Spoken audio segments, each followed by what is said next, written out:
নমস্কার, আমি ছন্দা। আজকে শোনাবো কাজী নজরুল ইসলামের লিচু চোর কবিতাটি।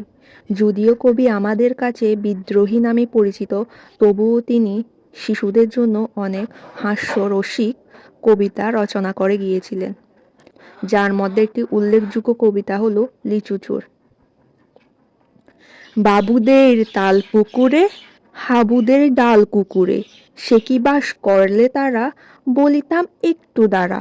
পুকুরের ওই কাছে না, লিচুরের গাছ আছে না, হতা না আসতে গিয়ে ইয়া বড় কাস্তে নিয়ে, গাছে কো যেই চড়েছি, ছোট এক ডাল ধরেছি।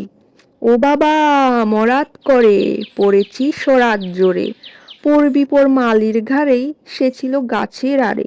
বেটা ভাই বড় নচ্ছার, দুমাদুম গোটা দুচ্চার, দিলে খুব কিল ও ঘুষি, একদম জোরসে ঠুসি। আমিও বাগিয়ে থাপড়, দেহাওয়া চাপিয়ে কাপড়, লাফিয়ে ডিঙনু দেয়াল, দেখি এক ভিটরে শেয়াল।